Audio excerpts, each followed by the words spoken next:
Dance for me, dance for me, dance for me, oh, oh. I never seen anybody do the things you do before. They say, dance for me, dance for me, dance for me, oh, oh. Bonjour à toutes et à tous, bienvenue dans Vous êtes formidables. On vous invite à découvrir ou à redécouvrir ce matin le Cap Sizun, la Pointe du Raz, des sites exceptionnels à la pointe du Finistère, des paysages qui nécessitent d'adapter nos usages touristiques pour mieux les protéger. Un territoire sur lequel vous avez grandi, Claude Marzin, bonjour. Bonjour. Vous nous raconterez ce qui vous rend si fier d'être capiste depuis toujours.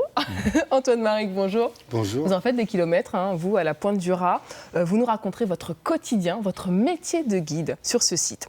Nous évoquerons également l'attrait touristique de ce territoire avec vous, Véronique Etette, bonjour. Bonjour. Alors, vous êtes directrice du syndicat mixte Grand Site de France Pointe du Raz en Cap Sizun. Et Maria Karoff, bonjour. Bonjour. Vous êtes responsable de la communication à l'Office du tourisme Cap Sizun Pointe du Raz. Alors, peut-être, avant d'entrer dans le vif du sujet, un petit point géographie pour les Rennais comme moi qui ne connaissent pas bien le Cap Sizun. Qu'est-ce qui définit ce territoire aujourd'hui, Véronique Etette, ça va d'où à où? Maria Karoff, peut-être? C'est un ensemble de 10 communes en fait qui se D'accord. retrouvent à l'extrême ouest, au sud du Finistère. Ouais. Et 10 combien communes d'habitants plus l'île de Saint. Ouais. Et combien d'habitants? Donc habitants, donc il y a à peu près 16 000 habitants. 16 000 habitants. Et si je vous dis Cap Sizun en une image, Claude Marzin, à quoi vous pensez? Les paysages, Ouais. la beauté des paysages, ce côté authentique en fait qui reste. Le Cap Sizun, le GR34 qui fait le tour de la Bretagne, on peut le faire dans le Cap Sizun sans croiser une maison, quoi. Il est resté encore authentique en bord de mer, voilà, et il y a des paysages à couper le souffle, que ce soit l'été ou Ouais. l'hiver, quoi. Antoine Maric, pour vous, si je vous dis Cap Sizun, qu'est-ce qui vous vient en tête? Il y a une image particulière? C'est intéressant comme question. C'est vrai que c'est authentique, comme dit Claude. C'est-à-dire Ouais. qu'il y a vraiment ce mot-là.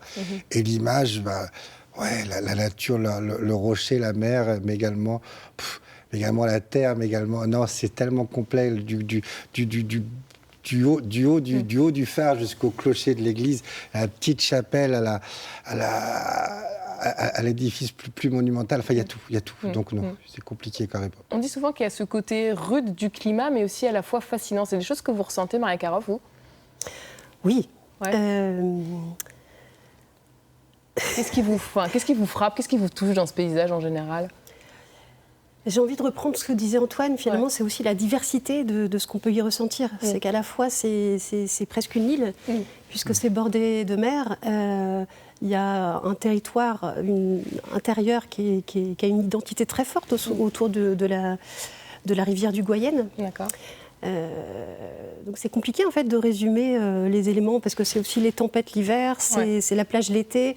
On a cette diversité de sensations, d'activités et d'images sur un tout petit territoire. C'est un paysage qui fascine au quotidien. On pourrait dire ça, Véronique Etette? Oui, c'est exact. Moi, je dirais que de prime abord, j'aurais dit ce sont ces falaises immenses, ces étendues de landes et bien évidemment l'omniprésence de la mer. Mais en découvrant au fur et à mesure ce territoire et surtout le territoire du Grand Site, on découvre aussi des paysages peut-être plus intimes, des chapelles, du bocage, qui présentent tout autant d'intérêt. Est-ce qu'on mesure ce cadre assez exceptionnel quand on est gamin, Claude Marzin? Qu'on vit dans un site quand même... Oui, disons que après, en devenant adulte, on mesure la chance qu'on a de grandir là, quoi. Ouais. C'est sauvage, c'est identitaire, c'est très identitaire. Il y a une force qui se dégage autant de la terre que des habitants. On sent que les habitants sont rudes, ils sont habitués à ça. C'est-à-dire que les maisons, souvent là-bas, elles ne sont pas tournées vers la mer, forcément. Elles sont tournées pour se protéger du vent. Donc en fait, il y a cette rudesse-là, et puis c'est un terrain de jeu magnifique, quoi. Pour des gamins, même pour des adultes. J'imagine que ce ne sont pas les souvenirs qui manquent. Non, voilà. Et pour les adultes, même les plages, elles sont pas bondées. Voilà, on accède vite au bord de mer. Non, c'est un pays fantastique, quoi. Et vous me racontiez aussi en préparant cette interview que vous avez grandi autour de marins. Vous êtes vous-même devenu marin. C'est aussi un socle qui est fort dans ce pays? En fait, là-bas, maintenant c'est un peu moins vrai, mais Ouais. à une époque qui était encore pas lointaine, les gens là-bas, c'était, il y avait 3 destinations de travail. C'était marine nationale, marine de commerce ou marine de pêche, quoi. C'était ou des agriculteurs, quoi. Ouais. Voilà. Mais c'était évident parce qu'en fait, moi, j'aime pas le côté bout du monde. Ouais. Moi, je pense qu'on est plus un début du monde. Parce que justement, c'est un peuple de marins, on arrive par la mer. Et je trouve le bout du monde un peu péjoratif. Et puis, le département Finistère-Pénarbé, dans Breton, c'est début du monde, c'est la tête du monde. Et là-bas, les gens se destinent à la mer. Parce qu'en fait, même aujourd'hui, on évoque la mer au quotidien. On se retrouve à 2 ou 3, on évoque où il y a des poissons, où, le coefficient de marée, l'état de la mer, les vagues, où il y a un endroit qui est plus facile pour pêcher aujourd'hui. Ouais. Voilà, la mer est au quotidien là-bas. Et c'est ce que vous avez choisi vous aussi quand oui, voilà, vous avez grandi. Moi, c'était qu'un but. C'était à 18 ans, c'était partir, quoi. Ouais, voilà, voyage. Quoi. Ouais, voyage. Voilà, parce que on voit la mer tous les jours, on voit les bateaux passer, on se dit, moi, il faut que je parte aussi. Mais on est content de revenir. Et parfois, on y arrive aussi au Cap Sizun, Pointe du Raz. Antoine en parlait, le monde maritime est très ancré sur cette terre et vous discutez beaucoup, vous aussi, Antoine Marek, avec les anciens marins, c'est ce que vous m'expliquiez. C'est ça, c'est-à-dire qu'on a plusieurs possibilités de ressources en fait. Les livres, ça m'arrive quand même, les moyens numériques modernes, évidemment, ils sont là, mais ce qui est très important, les personnes ressources, moi, Claude en parle, et Claude en fait partie, c'est vraiment les habitants, quoi. Il y a de l'humain. Il faut savoir que n'importe où on pose ses pieds, n'importe où on pose ses yeux, son regard, on ne sera pas pionnier. Il y a toujours quelque chose qui s'est passé là. Alors on parle de la mer nourricière, évidemment, qui nous fait vivre, comme de la mer meurtrière. On a aussi des drames à raconter. C'est pas tous les jours rose, quoi, évidemment, de vivre au bord de la mer. Mais c'est ça aussi la vie. Et ça, ça prend. Et ça prend et ça s'apprend, quoi. Qu'est-ce qui vous touche dans ces discussions? Qu'est-ce qu'ils vous ont appris, finalement, les capistes, dans ces échanges? La rudesse, la force et également l'humilité. C'est-à-dire qu'il faut être fort pour habiter dans ces endroits-là, surtout à l'époque, surtout vraiment maintenant. Évidemment que tout le confort moderne est présent, mais à l'époque, il y avait vraiment des conditions rudes. Il faut savoir que les vents dominants en Bretagne, c'est des vents de sud-ouest, c'est balayé par les vents. Il n'y a rien, quoi, il n'y a rien. Et ou alors on se laisse aller, ou alors justement on se reprend. Et c'est des gens qui se sont tout le temps repris, qui ont façonné le territoire, qui ne se sont pas laissés abattre. On parlait de l'île de Sein. En face, c'est 1,50 m en moyenne d'altitude, il n'y a pas de source. Et on reste habité là, on va s'adapter. Et c'est vraiment marquant là. Et donc, ils expliquent ça avec une force, avec une émotion. On le voit bien avec Claude dans l'instant. Il y a vraiment des tripes qui parlent, mais une humilité aussi. On ne roule pas des mécaniques, c'est pas parce qu'on habite là qu'on ne domptera pas ce paysage-là. Donc, on l'apprécie et quand même on a envie de le transmettre. C'est-à-dire que moi j'ai cette chance-là dans mon métier de pouvoir les écouter et du coup de pouvoir après transmettre ça, d'en faire quelque chose, quoi. Vous y êtes arrivé, vous n'êtes pas natif du Cap Sizun. Est-ce qu'on est vite adopté ou pas? C'est une bonne question. Alors, le Cap Sizun, c'est des capistes. Et donc, il faut s'y faire. C'est-à-dire que l'avantage d'être avec des capistes, c'est qu'on apprend plein de choses. Vraiment, on apprend des valeurs, on apprend des sentiments, on apprend des façons de vivre, quoi, qui sont assez spécifiques. Et oui, si on respecte ça. Après, est-ce que je serai un jour capiste? Je ne sais pas. Mais en tout cas, moi, je m'y sens bien. Moi, je m'y sens bien. Qui acquiesce et qui vous accepte. C'est validé par Claude, déjà. Mais en tout cas, je m'y sens bien. Et en tout cas, heureusement. Heureusement. Comme je n'ai pas le temps, je fais vite. Mais vraiment, c'est-à-dire que j'ai commencé, moi, ce métier-là, avec un groupe, au bout de la Pointe du Raz. Voilà, c'est la Pointe du Raz, c'est le phare de la Vieille, c'est l'île de Sein. T'es qui, toi? T'es le fils de qui, toi? Quelqu'un, évidemment, une dame, souvent c'est assez matriarcal comme pays. Et donc une dame qui m'apostrophe. Et donc évidemment, on vient de commencer, tout ça et tout, on est un peu, quand même. Et finalement, elle est légitime, cette question-là. T'es qui, toi? T'es le fils de qui, toi? Parce que c'est là aussi où ça nous remet, on parle de leur pays. Et donc je continue à dire de leur pays, pas encore de mon pays, mais j'adore ce pays. Et justement, vous disiez société matriarcale, c'est vrai ça? C'est quelque chose qu'on ressent Oui, très fort. C'est lié à quoi? Encore, mais... Parce que, en fait, c'est un pays qui est dur à vivre. Donc, il y avait le poids. Moi, j'ai connu ça, le poids des grands-parents. Quand ils disaient quelque chose, Il Fallait se taire. fallait écouter. Moi, je me rappelle de mon grand-père, il me prenait par la main, gamin, il me disait, là, ce rocher-là est dangereux, la 7e vague, fais toujours attention. Voilà, c'est... on écoute les anciens. Ouais. Et ce que je retrouve maintenant, alors c'est assez étonnant, parce que je trouve que la génération qui arrive maintenant derrière, elle est encore comme ça. Ouais. C'est-à-dire que quand on leur dit quelque chose, ils écoutent. Ouais. C'est étonnant parce qu'on a beau dire la jeunesse aujourd'hui, tout ça, il y a plein de choses qui font que... Mais non, là-bas, moi je suis au contact des jeunes tout le temps parce que je joue au foot dans le club là-bas encore. Et quand on leur dit quelque chose, ils écoutent. Attention les gars, faites gaffe à ça, faites gaffe à ça, tout ça. N'allez pas à la pêche là, n'allez... Eh bien ils écoutent les gars. Et je pense que c'est aussi cette force c'est comme tu disais très justement, Maria, le Cap Sizun, c'est une presqu'île, mais c'est une île. Ouais. En fait, c'est une île. Cette identité-là, vous la ressentez aussi, Oui. vous, au quotidien? Oui. Et particulièrement, personnellement aussi, car je suis née en 77, en pleine lutte antinucléaire. Et il y a quelque chose de très puissant aussi là-dedans.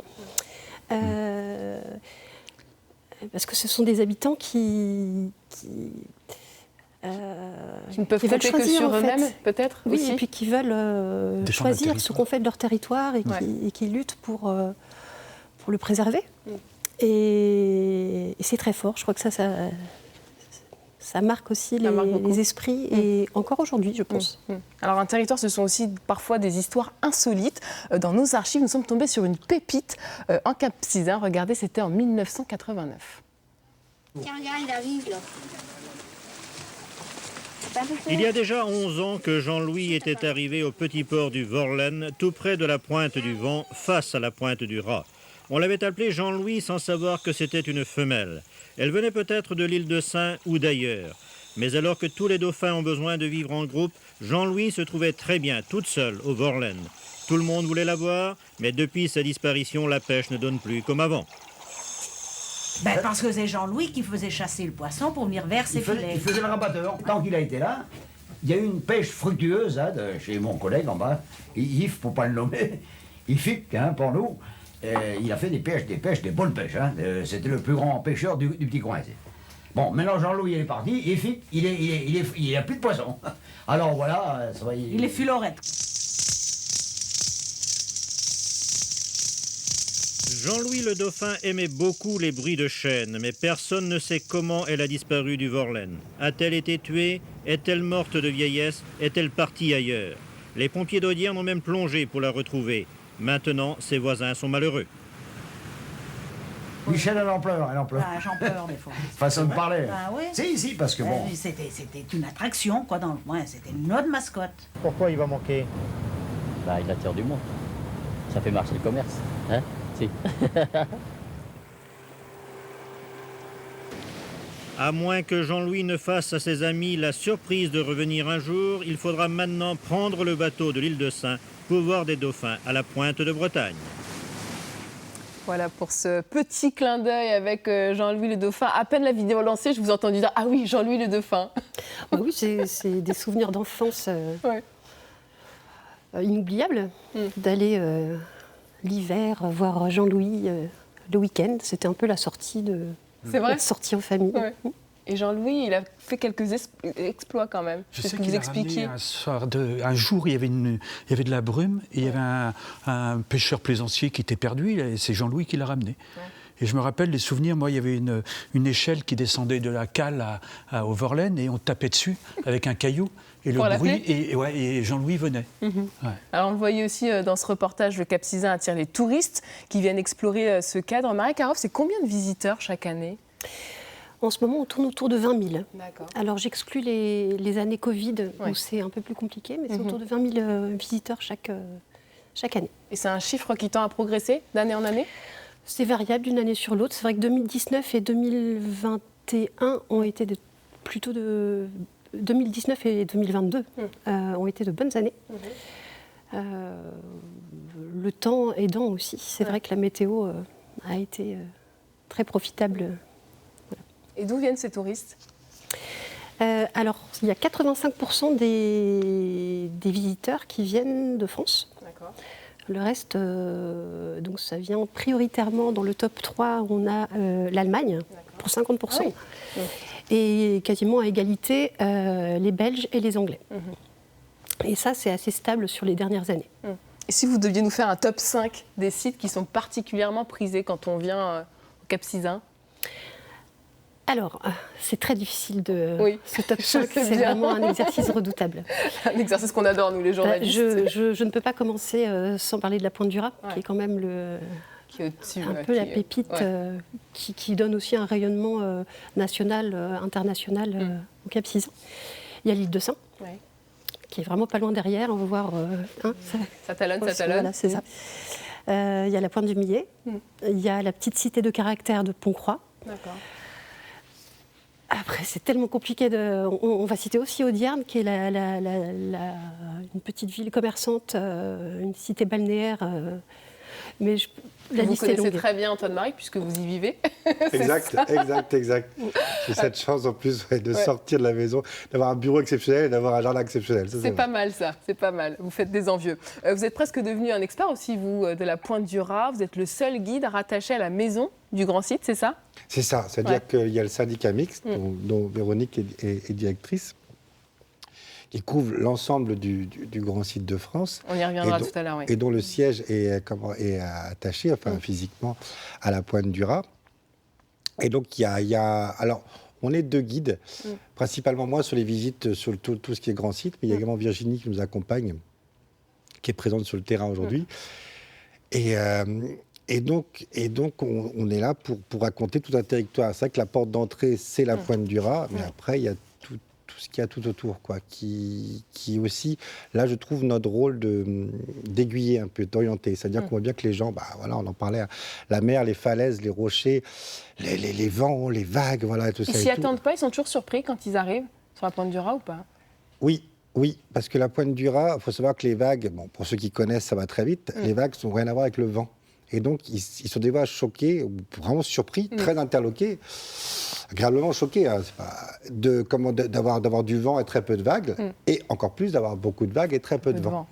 Et en plus, Pointe du Raz, il faut savoir que ce mot-là, Raz, R-A-Z, c'est un mot breton qui signifie les rapides, les courants. Et donc, ils sont là. Et ces courants, il faut tous venir nous voir pour évidemment comprendre ça sur place. C'est quand même plus facile à expliquer, mais ça correspond avec les marées. Donc, il y a des journées où il n'y a pas de courant parce qu'on est à l'étal. Et également, il y a des journées où il y a des forts courants parce qu'on est au gros coefficient. Donc, un gros mouvement de la mer qui se passe devant nous. Et quels sont les circuits que vous proposez, vous? Alors, sur la Pointe du Raz, donc, il y a une randonnée qui fait le tour complet de la Pointe du Raz. On part assez loin de la Pointe du Raz pour pouvoir justement prendre les villages. Parce que, comme disait Claude, les anciens construisaient pas vue mer. Donc, quand on voit la mer, on voit pas de bâti ancien. Pour voir du bâti ancien, il faut quitter un peu le littoral.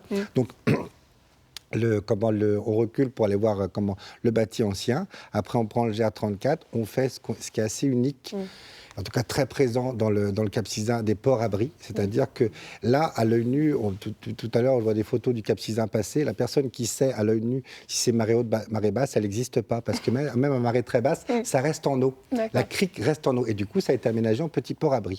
Et donc, on fait les ports-abris, on fait le bâti traditionnel, on va voir la Pointe du Raz et on revient un petit peu aussi sur des sentiers beaucoup plus intimistes. Donc ça, c'est la grande randonnée de la Pointe du Raz qui s'appelle d'un point de vue rando. Après, Maria en parlait bien, de la Pointe du Millet, donc ça aussi qui fait partie du territoire du Grand Site de France. Donc elle s'appelle tout simplement la Pointe du Millet. Après, on a aussi, ça c'est nouveau cette année, une ville qui s'appelle, un village qui s'appelle Goulien, qui est formidable. Goulien, c'est la seule ville au monde que je connaisse, moi en tout cas, j'ai pas fait tout le monde, où on grimpe pour aller à la côte. C'est-à-dire que la côte, elle n'est pas accessible. On monte pour aller à la côte. Partout ailleurs, vous descendez à la plage. Là, il grimpe à la côte. Donc c'est un territoire agricole. C'est la première ferme éolienne de Bretagne, la première dans l'ancienneté, la plus ancienne ferme éolienne de Bretagne. Donc on va visiter cela également. Et je vais finir par le meilleur à la fin. Donc il me reste une deuxième encore. Voilà, une déambulation en voiture pour aller voir un petit peu les pépites de ce qui ressort un petit peu du Cap-Sizun. Notamment du territoire du Grand Site de France. Je suis obligé de distinguer parce que le périmètre du Grand Site de France ne couvre pas tout le Cap-Sizun.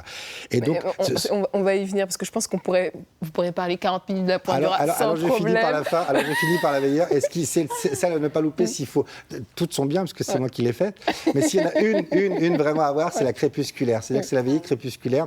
Là, on va voir le coucher de soleil le plus à l'ouest de France. On est sur un site très fréquenté où justement le soir, on retrouve un peu une paisibilité, une tranquillité, même juillet-août. Et des fois, en plus, il y a Claude qui peut nous accompagner accompagner. Oui, justement, vous faites parfois appel à des capistes comme Claude. Ça consiste en quoi, ces veillées crépusculaires, Claude? Moi, alors c'est étonnant parce que je connaissais la région, je connais le coin, et j'ai fait avec Antoine des veillées crépusculaires. J'ai appris plein de choses aussi, moi. Donc voilà, donc on se promène, on se partage un petit peu nos histoires.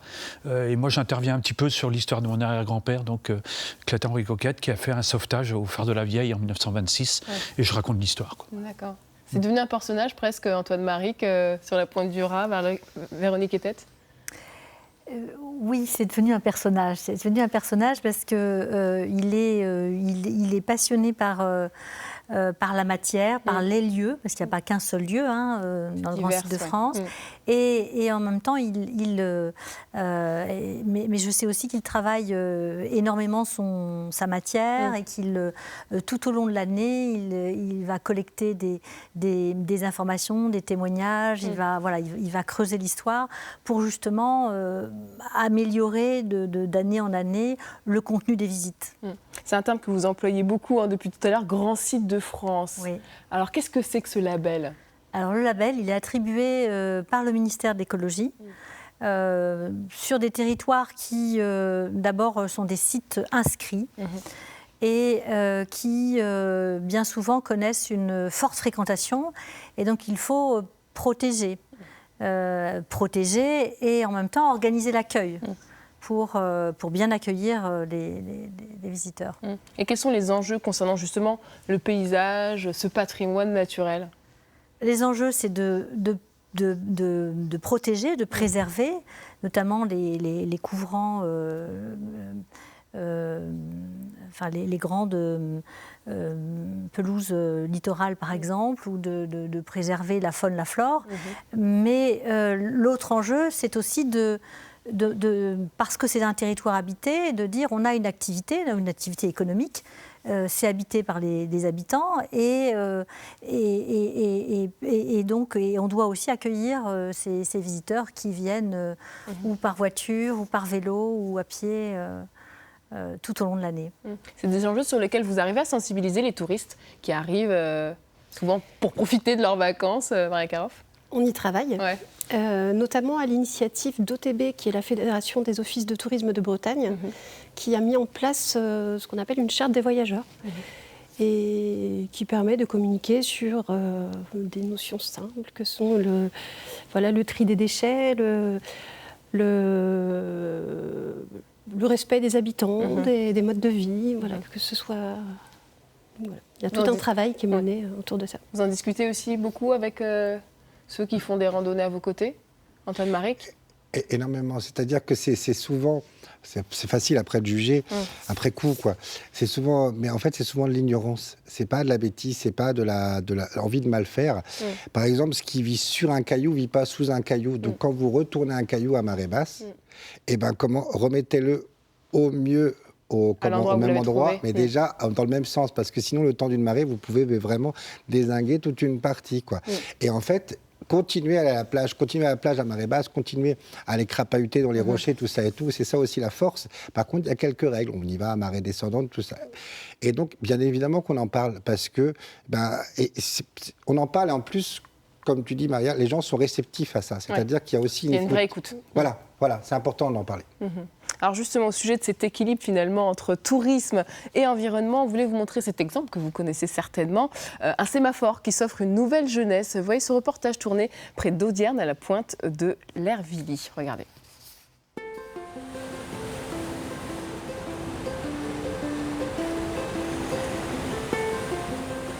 Il a la mer et le bruit du vent pour unique distraction. Situé tout près d'Audierne, le sémaphore de l'Hervilly est un endroit hors du temps, oublié des hommes pendant des décennies.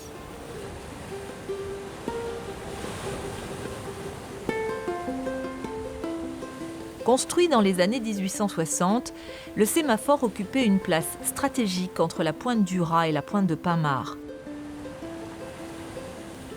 Seul à guetter les bateaux, le sémaphoriste était aux premières loges pour signaler les naufrages, les jours de tempête.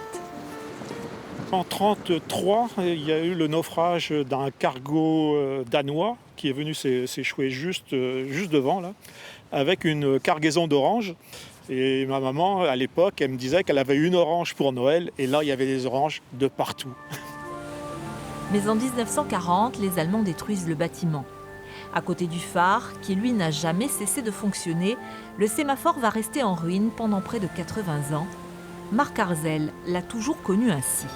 Les enfants de l'Hervilly, on s'amusait là-dedans, et puis quand il y avait les tempêtes, on avait l'impression d'être dans un bateau, et puis on recevait les embruns à travers les ouvertures dans lesquelles il n'y avait plus de fenêtres, quoi. Et on était comme des marins, et puis on naviguait en plein vent, et puis on était tout heureux, quoi. Jean-Yves Huitric, lui aussi, a connu le sémaphore en ruine quand il était enfant. À l'époque, jamais il n'aurait pensé qu'un jour le bâtiment lui appartiendrait. Bonjour, bienvenue au sémaphore d'Hervilly. Entrez. Mais il y a 5 ans, il a pu racheter le sémaphore pour le transformer en gîte de luxe, avec tout le confort nécessaire pour accueillir 8 personnes. On passe dans le salon. Donc c'était en fait l'ancienne salle de guet, la salle de vigie du sémaphore, avec une grande baie vitrée comme ça, avec ses 7 fenêtres qui permettaient d'avoir une vue à 360 degrés sur l'océan. Dans l'entrée, un escalier a été rajouté pour rejoindre l'étage, entièrement réaménagé. Avant, il y avait une grosse cheminée en fait, qui empêchait le passage, donc c'est celle qui est tombée également en bas qui a permis d'ouvrir. Et là, il y avait des petits Velux et on a mis une grande verrière qui permet d'avoir une vue mer sur la pointe du Raz et sur l'île de Sein. Les travaux de restauration ont duré 2 ans et demi et en 2019, Jean-Yves a accueilli ses premiers hôtes. C'est ainsi que Jocelyne et Alain ont pu passer une semaine dans le sémaphore juste avant le confinement. J'avais bien précisé à M. Huitric que je voulais une tempête et ça a été accordé. Quand nous sommes arrivés, la tempête était en place, les éléments déchaînés. On était vraiment complètement sous le charme. On est ici dans une salle où il y a 7 fenêtres, il y a 7 cartes postales, magnifiques, aussi belles les unes que les autres. Et moi, j'étais là, je regardais tous les matins. Je n'ai rien fait pendant une semaine. J'ai regardé les surfeurs, j'ai regardé la nature. C'est féerique. Car la pointe de l'Hervilly est un spot de surf réputé, où les meilleurs surfeurs du monde viennent chevaucher les vagues. Du sémaphore, le spectacle est époustouflant. Mais tout cela a bien sûr un prix, entre 1 800 et 3 700 € la semaine selon la saison. Allemands, Suisses ou Britanniques apprécient déjà l'endroit. Le Times l'a d'ailleurs classé parmi les 50 destinations de vacances à ne pas manquer en France. Pour un séjour dépaysant au bout du monde, on ne pouvait rêver mieux. Voilà pour ce reportage transformé en gîte. Dis donc, vous connaissez beaucoup de gens quand même, hein, sur tous les sujets. Un tel. 16 000 habitants, on se connaît tous. Tout le monde se connaît ? Comment ? Tout le monde se connaît, c'est ça ? Ouais. Alors, on vient de voir cette infrastructure touristique assez particulière. Est-ce qu'il y en a beaucoup comme ça au Cap-Sizun Alors, finalement, il y a 7000 lits. D'accord. Dans le Cap-Sizun. Ok. Ce qui est aussi une chance, c'est-à-dire qu'en fait, l'été, c'est assez peu, mais l'été, le Cap-Sizun est plein. D'accord. Et puis finalement, les plages ne sont pas bondées, c'est jamais surpeuplé. On ne se bouscule pas, quoi. Voilà. Et donc voilà, l'idée, c'est pas de faire davantage de tourisme, mais d'augmenter ce nombre de lits, mais de mieux accueillir les visiteurs et d'éviter les nuisances. On sent bien aussi dans l'exemple de ce sémaphore qu'il y a l'idée que l'histoire est importante et qu'il ne faut pas dénaturer le lieu. Ça, c'est quelque chose que vous ressentez aussi ? Ah oui, il faut. Ouais. Il faut des endroits comme ça, il faut que ça reste un peu dans son jus, un petit peu. Il faut que la dénomination originale du lieu reste dedans, quoi. Faut pas faire n'importe quoi, quoi. C'est important, des sémaphores, les phares et tout ça, faut pas les dénaturer. Il faut qu'ils restent quand même dans leur fonction originale, quoi. C'est vrai que les lieux ont une histoire et elle est importante et elle doit enrichir ce qui se passe après. C'est important aussi de garder son âme quelque part. L'identité. Ouais, l'identité est importante. Dans un pays comme Cap-Sizun, il faut à tout prix garder l'identité. Si on perd notre identité, on perdra beaucoup. Ouais. Que ce soit de notre terre ou des personnes, quoi, ou des gens. Vous partagez son avis, Antoine Maric ? C'est un mot galvaudé, on a une identité qui n'en est pas une, et c'est important. Identité, racine, c'est-à-dire que, bon, je ne suis pas capiste, je connais un peu la Bretagne, il y a un prénom et que je ne connaissais nulle part ailleurs avant d'arriver dans le Cap-Sizun, qui est le prénom Clette.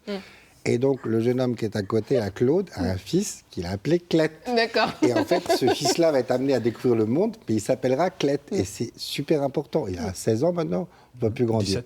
17, voilà, on ne les voit plus grandir. 17 ans, il s'appelle Clette, il est fier de ça. Et évidemment qu'il n'est pas amené à rester dans le Cap-Sizun, bien au contraire. Donc, c'est pas parce qu'on est fier de ses racines qu'on ne bouge pas, qu'on est fermé d'esprit. Mais voilà. Et ça, c'est important, et ça reste encore. Vos racines, on parle des racines, il y a le passé qui vous a un petit peu rattrapé, vous, Claude Marzin, parce que ça a été le cas avec votre grand-père, vous avez arrière-grand-père, vous avez découvert une belle histoire. Ouais. En fait, tout récemment. Oui, tout récent, moi, à date de 1998, en fait, ma grand-mère décédait et elle me donne une médaille. Et on était au pied du lit, ma grand-mère a passé sa dernière nuit, et elle me dit, cette médaille, je l'ai eue avec ma mère, mais non, je te la transmets. Ma grand-mère est décédée le lendemain matin, voilà, et puis je me suis retrouvé avec cette médaille. Et au bout de 2-3 mois, ça me dit, c'est quoi cette médaille? Et j'ai eu cette chance, parce que je dis que c'est une chance, de pouvoir aller voir les anciens, justement. Et de demander, alors j'ai fait le tour des maisons au départ, autour, et qu'est-ce que c'est cette médaille? Et puis il y a un monsieur un jour qui m'a dit, moi je t'émousse avec ton arrière-grand-père. Et donc il m'a raconté l'histoire, donc en fait d'un sauvetage au phare de la Vieille de 2 gardiens de phare corses mutilés qui étaient là. Et il a été décoré par le Premier ministre de l'époque, le président du Conseil. On voit d'ailleurs il est à gauche, là, Aristide Briand. Et alors, ce qui prouve aussi le caractère des gens, c'est que c'est mon arrière-grand-père et personne n'en parlait dans la famille. Il a fait plein de sauvetages, parce que j'ai retrouvé d'autres médailles et tout ça, mais personne n'en parlait. Quand j'ai demandé à ma mère, je dis, mais c'est quoi? Ton arrière-grand-père, il a fait des sauvetages. Alors que c'était un sauvetage tout à fait énorme, quoi. C'est-à-dire que c'est dans le Ratsin, au mois de février, par une nuit de tempête, ils étaient à la voile, à la rame, ils ont plongé dans le Ratsin pour aller sur le phare. C'était normal, quoi. Ouais. Il y a l'humilité, et puis le fait aussi peut-être qu'ils étaient pudiques. Voilà, mais c'est une humilité, c'est ce que je disais tout à l'heure. Il a fait son devoir. Voilà, il a fait son devoir de sauveteur. Il a ramené les 2 gardiens corses à terre. Et puis voilà, il a fait. Sauf qu'après, il y a eu un emballement médiatique qui a fait que l'histoire est ressortie et est ressortie d'ailleurs avec moi derrière après mais toute la famille n'était plus au courant de tout ça, quoi. Donc c'est un devoir de mémoire que je suis assez fier de. Et au final, ça ne fait que renforcer finalement ce sentiment d'appartenance à cette terre. Complètement. Oui. Disons que on a la mer qui est nourricière et elle prend là-bas aussi. Mais on est habitué, on le sait. On le sait, quand il se passe un drame maritime, on sait que ça peut arriver. Et je dirais que toutes les familles sont prêtes à ça là-bas. Globalement, on a tous encore dans nos familles des marins-pêcheurs qui vont pêcher le bar dans le Ratsin, tout ça, et qui savent que tous les jours ils mettent leur vie en danger. Mais voilà, ça fait partie du... Et ça renforce encore l'identité et les racines du local. Et j'imagine que vous devez en entendre des histoires, Antoine Maric. On parlait tout à l'heure exactement ça. Claude vous en parle là sur un canapé coloré et c'est merveilleux, mais venez le voir directement au bout de la Pointe du Raz où c'est formidable, où ça a tout son sens. Voilà, j'invite vraiment tout le monde à venir parce que ça a là vraiment tout son sens. Et oui, on en entend et non. C'est-à-dire qu'il y a aussi cette pudeur-là, il faut aller la chercher. Je ne suis pas capiste, donc voilà, mais en même temps, je ne suis pas capiste, donc du coup, n'étant pas le fils d'eux, on vient des fois me chercher. Et puis, il faut attendre. C'est vraiment le temps qui fera que. Ce n'est pas la peine de provoquer ces rencontres, des fois, elles viennent. Il faut que je te dise, il faut qu'on en parle, voilà. Et vous imaginez la mère de Claude, qui est encore plus bavarde que lui, et ben voilà, et ben une fois que c'est parti, c'est parti. Et là, on attend. Et là c'est moi justement qui sais m'effacer très bien. Et oui. Et en fait, c'est vraiment la mémoire, c'est l'intérêt qu'on porte aux choses. Et quand c'est intéressant, on écoute et du coup les gens parlent. Mais c'est souvent, et notamment dans le Cap, partout, c'est les gens qui parlent le moins qui sont le plus intéressants. Et quand ils se mettent à parler, c'est gagné, quoi. Il faut essayer de soutirer un petit peu la parole. On arrive bientôt en fin septembre. Le gros rush de l'été est passé. Est-ce qu'il y a toujours des touristes tout au long de l'année au Cap-Sizun, Marie Karoff? Oui. On a clairement une clientèle aussi qui s'intéresse à la randonnée, aux activités de plein air, Ça, ce sont des activités qu'on peut pratiquer toute l'année. Et donc, effectivement, il y a ce pic, comme partout, de visiteurs en saison. Mais c'est quelque chose aussi sur lesquels on essaye de travailler, justement, d'inviter les gens à venir voir des paysages, des ciels changeants et des embruns. parce que c'est beau aussi. Et c'est quoi pour vous le programme, Antoine-Marie, quand on approche de l'hiver, de l'automne, vous continuez à faire des visites aussi toute l'année? Le programme, la Maison du Site est ouverte jusqu'à maintenant fin novembre. D'accord. Donc le programme continue. Il est accessible sur pointedura.com et dans tous les offices de tourisme également. Donc ça continue. Il y a moins de participants, il y a toujours des participants. On a également les cars, les groupes en cars, les scolaires qui reviennent aussi, là maintenant. Et puis après, c'est vrai que si on veut un scoop, là, on peut en donner un. La mer, elle n'est pas bleue, quoi. Ouais. Non, elle n'est pas bleue, la mer. Et en fait, c'est toutes les lumières qu'elle a. Et t'en parles très bien. C'est vraiment ça. Les Bretons ont un mot pour ça, qui est le mot glace, quoi.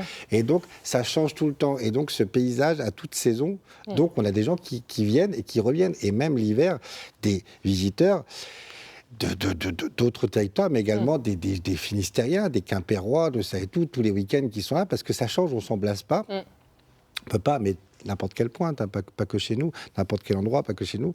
Mais c'est vrai que moi j'ai une chance en tant que guide touristique dans le Cap-Sizun, un grand site de France, c'est que la France vient à moi. Là, c'est top. C'est pas mal, ça. Ah ouais, quand ça même. n'arrive pas à tout le monde. Voilà. Et j'étais l'autre jour avec des montagnards qui m'ont dit « Ah, c'est joli chez vous ». Je dis « On se détend, c'est joli partout, la France, partout le monde ». Et oui, mais nous, l'horizon, la montagne, elle est figée, elle ne bouge pas. Alors que nous, on a et des profondeurs et des lumières qui changent. Et voilà, donc ça change tout le temps. Et là, les gens, c'est des amoureux de la nature toute l'année. Mais là, c'est vrai, quand le rush est passé, eh ben, on a de nouveau cette ambiance plus intimiste, plus tranquille. Et nous, on a le temps aussi, de tout. Et justement, vous disiez aussi, avant de commencer cette émission, il faut accepter aussi parfois de ne rien voir, qu'il y ait la brume pendant un certain temps. Ça fait aussi partie du charme du site. Du charme, oui, c'est que...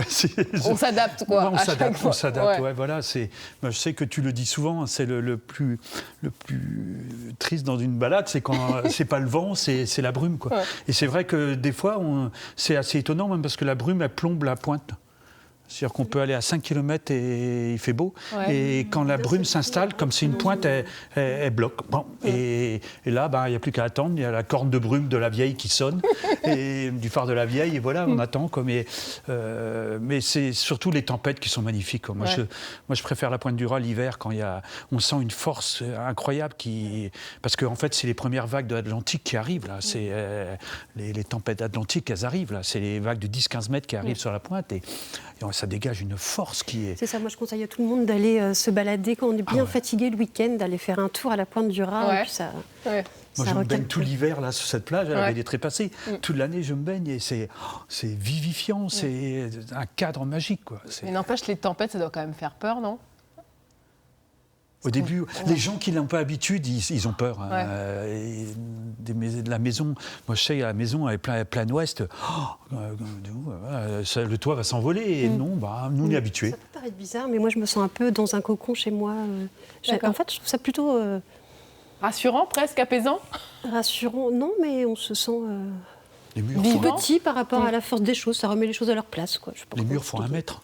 Oui. Les murs sont épais. Quoi. C'est vrai.